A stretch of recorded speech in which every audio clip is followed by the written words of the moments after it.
Hey guys, today's video is a bit atypical. I reached out to Seff of the SeffLikeJeff YouTube channel to help me make it happen. He's a YouTuber and MF Doom enthusiast who typically documents his journeys through the first 24 hours of different fighting games. Because I'm still trying to innovate on more common arcade layouts and I'm all about pressing buttons, I decided to challenge Seff to a battle to the death. The rules were simple. 1. We would give each other a new layout. 2. We would have up to 24 non-consecutive hours to practice on said layout with a character that we've never played. And then 3, we would come back together for a final SF6 battle, and then weigh in on what we thought of the overall layouts. This video was several months in the making, and I've broken it down into 3 main areas to showcase my thoughts and process throughout each part of the whole challenge. Let's get started, and I'll walk you through part 1, the layouts we selected. Now, I like both stick and leverless. They are just two sides of the same coin. Personally, I feel like stick is more fun, but leverless is a bit more precise. I was a bit nervous about what he might send since we didn't set any parameters or boundaries on what would constitute a reasonable layout. However, he kept his changes pretty conservative and sent over this design. The action buttons looked to be in some good positions, sort of in line with a Sega Player 2 sweep, which is actually a layout that I actually really like. Then there are these strange buttons in the middle. We'll have to watch his video to see his design philosophy, but to me, it looks like he wants me to try to utilize my right index finger and right thumb for the drive mechanic button presses. They are also situated exactly between the action buttons and the joystick, so he may have wanted me to try and use my fingers from the stick to hop across and help tag team those buttons. Most controllers do not want you to have to move your fingers far from their home positions, so I am initially skeptical, just because the gap between these buttons is so wide. Seff must have assumed that I have the finger spread of a Harlem Globetrotter. Regardless, we're going to give it our all. For the layout that I designed for Seff, I opted to utilize an area of the stick usually forgotten, the palm area. I used a large domed arcade button, which has enough tension to slightly rest your palm on top without actuating. I wired it to the drive impact, so presumably he would never get hit by a raw one thrown out by his opponent because he won't even have to move his hand outside of a little downward palm pressure to answer back. Similarly, I put the parry right between his hands, nearest his most dexterous fingers. I figured this could help with drive rush stuff, but also give him the choice between hands, similar to how people will sometimes alternate between different hands for their jump function presses. We'll see how it fares in his hands. I tasked myself with assembling both of these controllers. I have cool fight stick friends with cool fight stick tools, so I reached out to the other side one who has been messing with a cheap, new, easy to assemble enclosure. These things just stab together and are held together with friction, so no screws needed. These cases are 14 by 8.5, and I've been testing different layouts already with some different top panels. So I just sent the files for our custom layouts and he cut them out for me. Even burned in a nice little Hush logo in case I get bodied. Seff will still have to look down at my bitter visage forever. And now is a good time to mention that this video was sponsored in part by SGF. They donated the PCBs for this build so I can make crazy dumb projects like this happen. These are also great little boards and they are super inexpensive, so it's high time for you to go make another stick. Go check out SGF. Anyway, as I assembled, I topped the one Seff had for me with his 3D skull topper. Part of me wanted to grab a custom MF Doom one just because I know he's a big fan and that seems like something he would have wanted me to use, even if he didn't know he wanted it. But in the end I couldn't be bothered. Skull it is. Then, when they were all put together, I just tossed his in the mail with an overhyped melodramatic letter detailing the rules of the challenge to get the ball rolling. Check out his video to see his unboxing reactions. Now on to part 2, practicing a new character with this layout. Part of me wanted to pick Geef because I know Seff hates grapplers, but I didn't go that direction. As a player, I'm more of a character loyalist. I pick someone I like based on aesthetic. I knew I wanted someone beautiful, someone graceful, someone with an edge. Nah, just kidding. I went with this tub of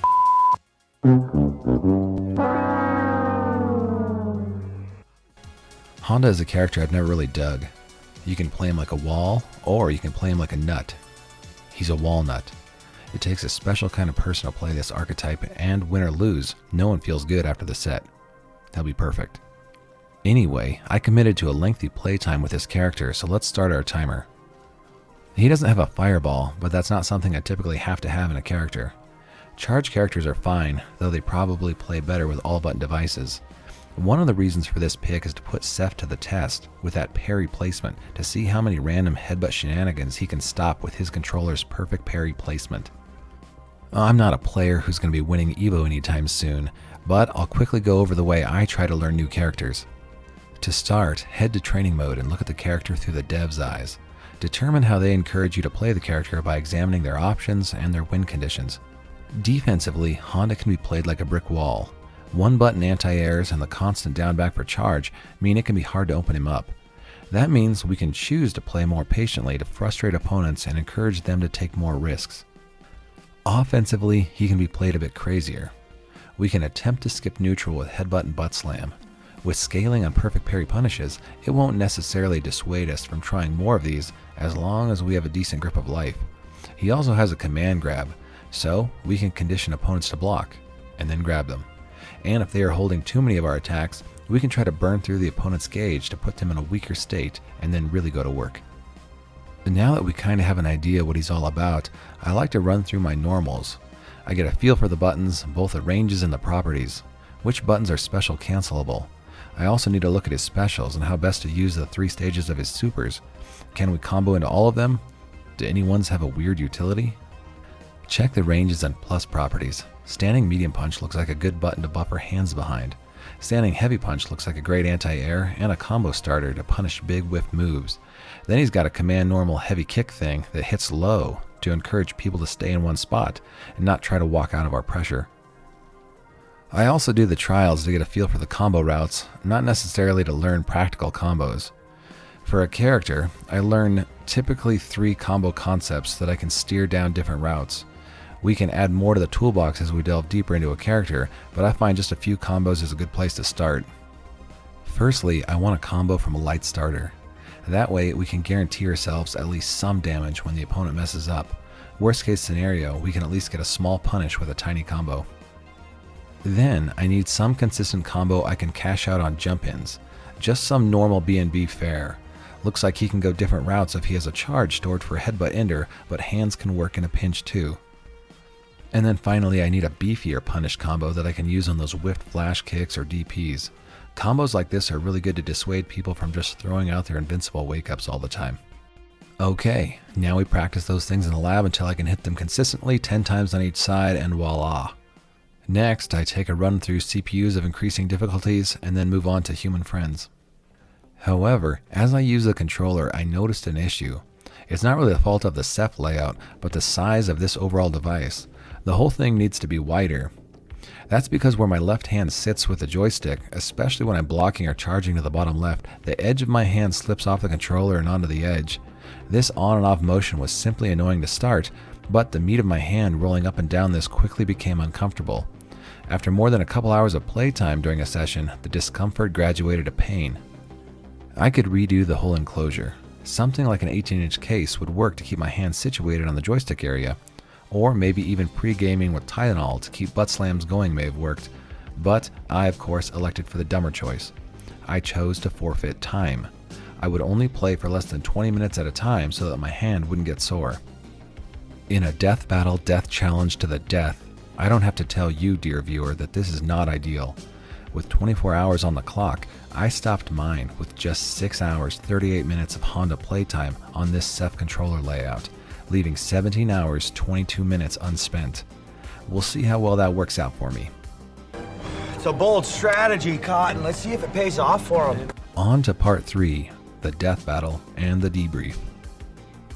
I'm in my 30s, so just had to rely on my old man SF fundamentals. That, along with Seff's inability to deal with the frustration of fighting a gross Honda. On the day of, I arrived to kick open the saloon doors to fight his Jamie, a character I knew little about. I was at least glad he didn't have a fireball, since I never integrated Honda's clap into my muscle memory, and spending bar each time for an EX headbutt punish seemed tedious. At high noon, as the tumbleweeds rolled through the streets, we threw down in our best of 5. It was back and forth at times, and in true overhyped fashion, I was able to pull off exactly 0 of the cool combos I labbed ahead of time. I also had a hard time punishing free backdash drinks on reaction. I'm sure real Honda mains have an answer if they don't have charge stored, but I did not. I alternated between unsuccessful dash-up jump-in attempts and just trying to take advantage of the space by buffing up my own sumo spirit to level the playing field. Not quite as powerful as the drinks, but these things are those real-time adjustments you have to make in fighting games. I tried to hit Seff with some knowledge checks, as well as some opportunities for perfect parries and the occasional raw drive impacts. Really, I tried to hit him with just about everything I could. I said earlier you can play Honda more like a nut or more like a wall, and I definitely played more like a squirrel storing up for winter. I did get quite a bit of mileage out of buffering hands behind standing B and punch at round starts, and dash up command grabs near round ends. When the dust settled, that sack of garbage ended up pulling out the dub. Garbage day! We lived to readjust our poncho and fight another day. Seff is a good sport, and I'm curious to see his thoughts on the Honda Jamie matchup, as well as how he chose to spend his time leveling up. Anyway, onto my post-battle debrief regarding this layout. First, the pros. I really like the action button placements since they were so similar to Noir and Sega Player 2 ones that I already enjoy. I also feel like I can get behind Seff's idea for the general DI and parry locations. The real con was that because I don't have the wingspan of a pterodactyl, I couldn't effortlessly hit these buttons on reaction. And sometimes, after an attempted press, I would reorient my hand slightly off home for a split second because that travel was so far from what I'm used to. Pulling my hand off the joystick to attempt a DI press from that direction was even more futile since I had to rely on my inept left thumb for that, and my character would typically lose charge. And then of course, if I had to do this again, I would have put this layout in a larger enclosure so I wouldn't have issues with my hand sliding onto the edge over and over. And something else, but that skull ball top did not shine. I didn't think it would have that much of an impact, but it was definitely a hindrance over a standard symmetrical topper, and I dropped several headbutts when it would occasionally roll in my palm toward a non-cardinal, and then ruin my clean charge forward release. Maybe I just needed that MF Doom one. Regardless, Seff didn't have anything to do with either the case size or the topper, but it's cool to pick out areas of improvement and document it so we can know for next time. Just like fighting games, we win or we learn. Anyway, go check out Seff's experience with the layout that we sent him in his own video, and subscribe to him if you haven't. He's a way better video editor than I am, so I'm pretty hyped to see what he comes up with. Also, huge thanks to the Other Side 1 for helping with the enclosures and SGF for hooking us up with the boards. If you like this change of pace for a video, let me know in the comments below. I'm already taking what I know back to the drawing board with some other layouts to test. As always, thank you all for watching, support your locals, and I'll see you next time.